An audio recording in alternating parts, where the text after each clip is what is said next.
If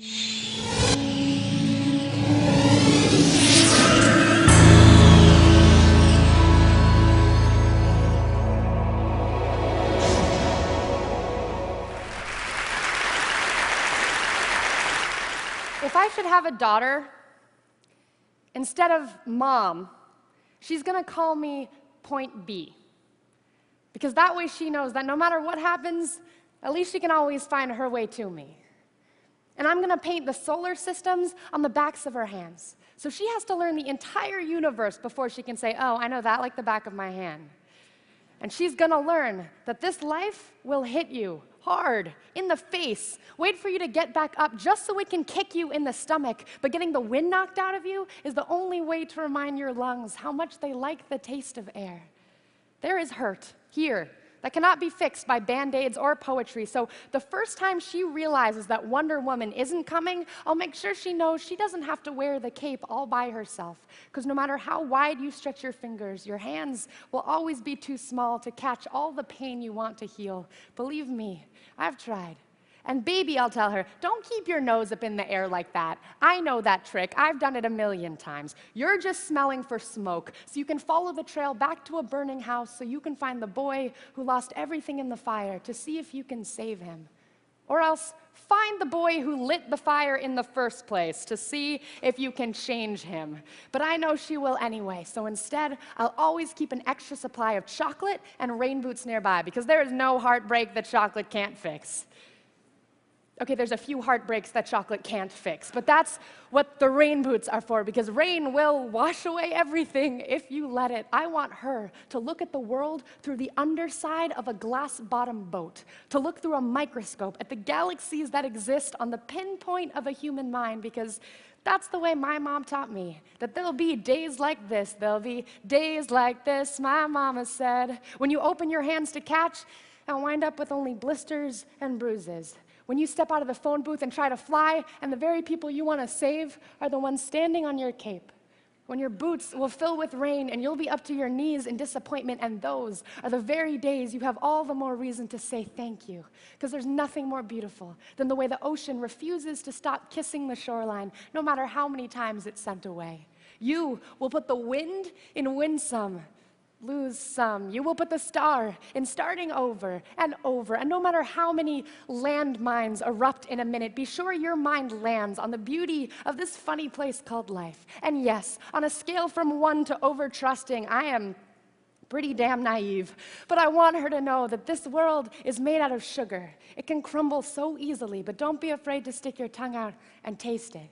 Baby, I'll tell her, remember your mama is a worrier, and your papa is a warrior, and you are the girl with small hands and big eyes who never stops asking for more. Remember that good things come in threes, and so do bad things, and always apologize when you've done something wrong, but don't you ever apologize for the way your eyes refuse to stop shining. Your voice is small, but don't ever stop singing. And when they finally hand you heartache, when they slip war and hatred under your door and offer you handouts on street corners of cynicism and defeat, you tell them that they really ought to meet your mother. Thank you. Thank you. Thank you. Thanks. Thank you. All right, so I want you to take a moment, and I want you to think of 3 things that you know to be true. They can be about whatever you want: technology, entertainment, design, your family, what you had for breakfast. The only rule is don't think too hard. Okay, ready? Go.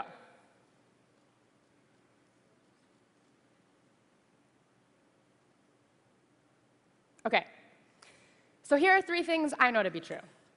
I know that Jean-Luc Godard was right when he said that a good story has a beginning, a middle, and an end, although not necessarily in that order. I know that I am incredibly nervous and excited to be up here, which is greatly inhibiting my ability to keep it cool. And I know that I have been waiting all week to tell this joke. Why was the Scarecrow invited to TED? Because he was outstanding in his field. I'm sorry. Okay, so these are 3 things I know to be true. But there are plenty of things that I have trouble understanding. So I write poems to figure things out. Sometimes the only way I know how to work through something is by writing a poem. And sometimes I get to the end of the poem and look back and go, oh, that's what this is all about. And sometimes I get to the end of the poem and haven't solved anything, but at least I have a new poem out of it.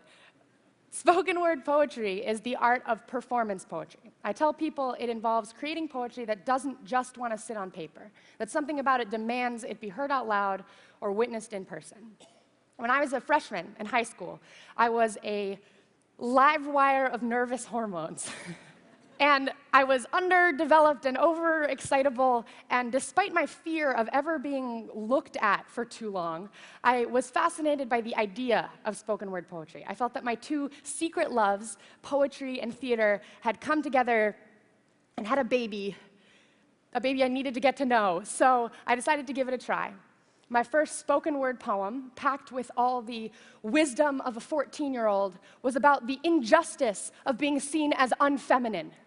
The poem was very indignant and mainly exaggerated, but the only spoken word poetry that I had seen up until that point was mainly indignant, so I thought that that's what was expected of me. The first time that I performed, the audience of teenagers hooted and hollered their sympathy, and when I came off stage, I was shaking. I felt this tap on my shoulder, and I turned around to see this giant girl in a hoodie sweatshirt emerge from the crowd. She was maybe 8 feet tall and looked like she could beat me up with one hand, but instead she just nodded at me and said, "Hey, I really felt that, thanks." And lightning struck. I was hooked. I discovered this bar on Manhattan's Lower East Side that hosted a weekly poetry open mic, and my bewildered but supportive parents took me to soak in every ounce of spoken word that I could. I was the youngest person there by at least a decade, but somehow the poets at the Bowery Poetry Club didn't seem bothered by the 14-year-old wandering about. In fact, they welcomed me. And it was here, listening to these poets share their stories, that I learned that spoken word poetry didn't have to be indignant.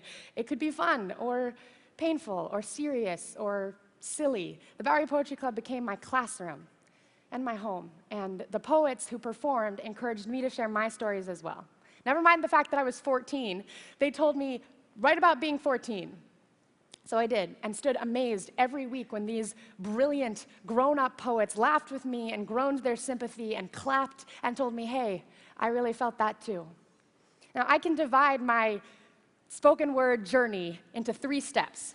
Step 1 was the moment I said, I can do this. And that was thanks to a girl in a hoodie. Step 2 was the moment I said, I will continue. I love spoken word. I will keep coming back week after week. And step 3 began when I realized that I didn't have to write poems that were indignant if that's not what I was. There were things that were specific to me. And the more that I focused on those things, the weirder my poetry got, but the more that it felt like mine. It's not just the adage, write what you know. It's about gathering up all of the knowledge and experience you've collected up to now to help you dive into the things you don't know. I use poetry to help me work through what I don't understand, but I show up to each new poem with a backpack full of everywhere else that I've been.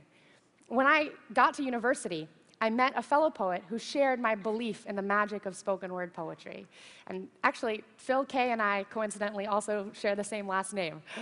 When I was in high school, I had created Project V.O.I.C.E as a way to encourage my friends to do spoken word with me. But Phil and I decided to reinvent Project V.O.I.C.E, this time changing the mission to using spoken word poetry as a way to entertain, educate, and inspire.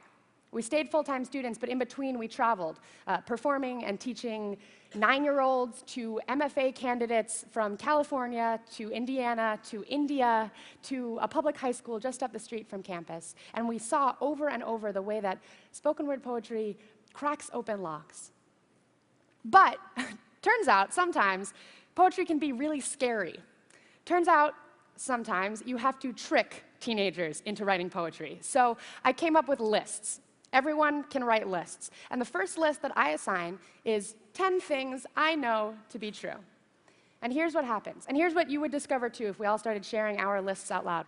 At a certain point, you would realize that someone has the exact same thing or one thing very similar to something on your list. And then someone else has something the complete opposite of yours. Third, someone has something you've never even heard of before. And fourth, someone has something you thought you knew everything about, but they're introducing a new angle of looking at it. And I tell people that this is where great stories start from, these four intersections of what you're passionate about and what others might be invested in. And most people respond really well to this exercise.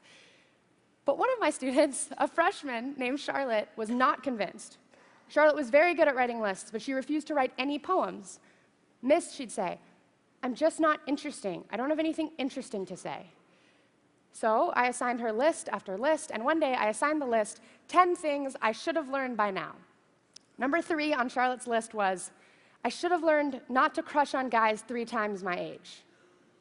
I asked her what that meant, and she said, Miss, it's kind of a long story. And I said, Charlotte, it sounds pretty interesting to me. So she wrote her first poem, a love poem, unlike any I had ever heard before. And the poem began, Anderson Cooper is a gorgeous man. Did you see him on 60 Minutes racing Michael Phelps in a pool? Nothing but swim trunks on, diving in the water, determined to beat this swimming champion. After the race, he tossed his wet, cloud-white hair and said, you're a god. No, Anderson, you're the god.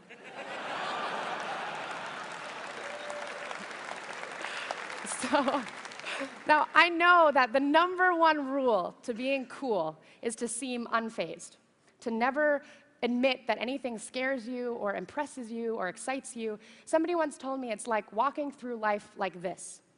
You protect yourself from all the unexpected miseries or hurt that might show up, but I try to walk through life like this. And yes, that means catching all of those miseries and hurt, but it also means that when beautiful, amazing things just fall out of the sky, I am ready to catch them. I use spoken word to help my students rediscover wonder, to fight their instincts to be cool and unfazed, and instead actively pursue being engaged with what goes on around them so that they can reinterpret and create something from it. It's not that I think that spoken word poetry is the ideal art form. You know, I'm always trying to find the best way to tell each story. I write musicals, I make short films alongside my poems, but I teach spoken word poetry because it's accessible. Not everyone can read music or owns a camera, but everyone can communicate in some way, and everyone has stories that the rest of us can learn from.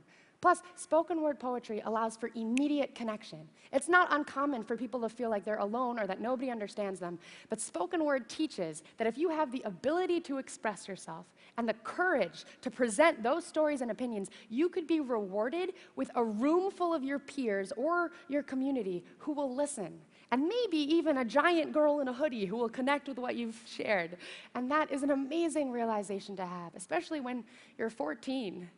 Plus, now, with YouTube, that connection's not even limited to just the room we're in. I'm so lucky that there's this archive of performances that I can share with my students. It allows for even more opportunities for them to find a poet or a poem that they connect to. Now, it is tempting, once you've figured this out, it is tempting to keep writing the same poem or keep telling the same story over and over once you've figured out that it will gain you applause. It's not enough to just teach that you can express yourself. You have to grow and explore and take risks and challenge yourself. And that is step 3, infusing the work you're doing with the specific things that make you you, even while those things are always changing. Because step 3 never ends. But you don't get to start on step 3 until you take step 1 first. I can. I travel a lot while I'm teaching, and I don't always get to watch all of my students reach their step 3, but I was very lucky with Charlotte that I got to watch her journey unfold the way it did. I watched her realize that by putting the things she knows to be true into the work she's doing, she can create poems that only Charlotte could write, about eyeballs and elevators and Dora the Explorer, and I'm trying to tell stories only I can tell. Like this story. I spent a lot of time thinking about the best way to tell this story, and I wondered if the best way was going to be a PowerPoint or a short film, and where exactly was the beginning or the middle or the end. And I wondered whether I'd get to the end of this talk and finally have figured it all out, or not. And I always thought that my beginning was at the Bowery Poetry Club, but it's possible that it was much earlier. In preparing for TED, I discovered this diary page in an old journal. I think December 54th was probably supposed to be 24th.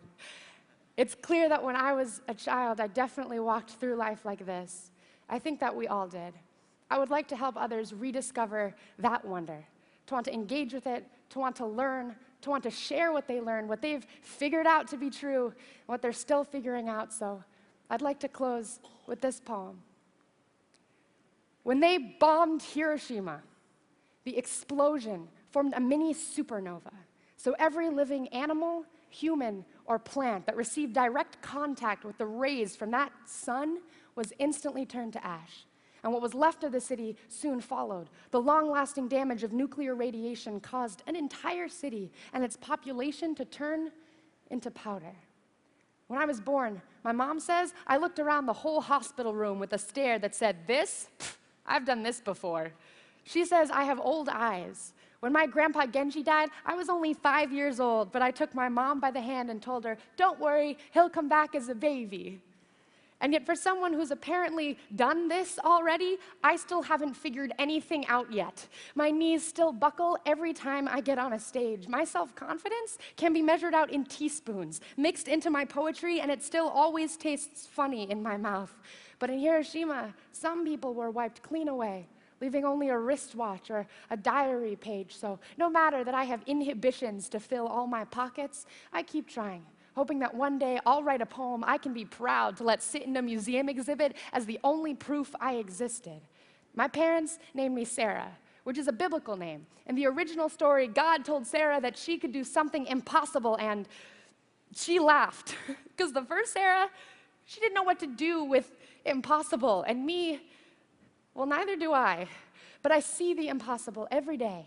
Impossible is trying to connect in this world, trying to hold on to others while things are blowing up around you, knowing that while you're speaking, they aren't just waiting for their turn to talk. They hear you. They feel exactly what you feel at the same time that you feel it. It's what I strive for. Every time I open my mouth, that impossible connection. There's this piece of wall in Hiroshima that was completely burnt black by the radiation. But on the front step, a person who was sitting there blocked the rays from hitting the stone. The only thing left now is a permanent shadow of positive light.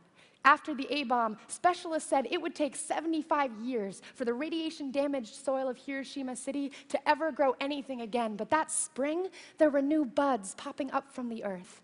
When I meet you, in that moment, I'm no longer a part of your future. I start quickly becoming part of your past. But in that instant, I get to share your present, and you get to share mine. And that is the greatest present of all. So if you tell me I can do the impossible, I'll probably laugh at you. I don't know if I can change the world yet, because I don't know that much about it, and I don't know that much about reincarnation either. But if you make me laugh hard enough, sometimes I forget what century I'm in. This isn't my first time here. This isn't my last time here. These aren't the last words I'll share. But just in case, I'm trying my hardest to get it right this time around. Thank you. Thank you. Thank you. Thank you.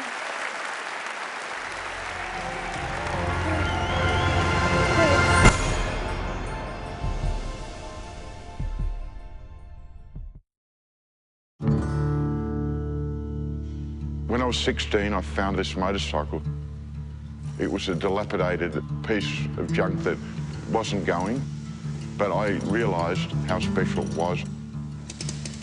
Restoration of this motorcycle has taught me to improvise with mechanical things. My name is Mark Lesek. I live in Hobart, Tasmania. I'm Director of Dynamic Welding and Engineering. It's a pretty cool place. We do machine shop work. We do aluminum welding. 7 years ago, I had an accident and lost the best part of my arm. I got a prosthetic on my own insurance. It didn't work. It was very unreliable. It wasn't fixed to my body and flopped about. It simply wasn't up to the job. I thought, if you can fix your own motorcycle, why can't you fix a prosthetic? So I did a search to find out as much information as possible and came across the Cairns artificial arm. This is an antique arm from the early 1900s, and in its time, it was so mechanically advanced. With patent search on Google, I was able to find every single Cairns patent online. So I set about trying to reverse engineer it. The arm itself has many good features. It's body-powered, which means it won't break down. You can use it for heavy-duty work, and you can also repair it yourself. And hold a beer. And hold a beer, exactly. Some of the new things I hope to add to this arm is an extra finger joint, and it will be gear-driven. We'll also be lighter with spacious materials such as magnesium and carbon fibre. That is so cool. Well, if you think how many people have lost limbs but can't afford the new electronic limbs, I mean, it is rewarding knowing that one day people will be able to wear something that Mark and I are working on.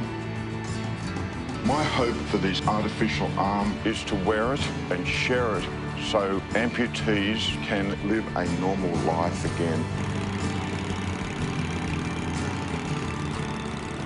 It doesn't matter if it's a bike or an arm or your life. If you can take it apart, if you can understand it, you can make it better.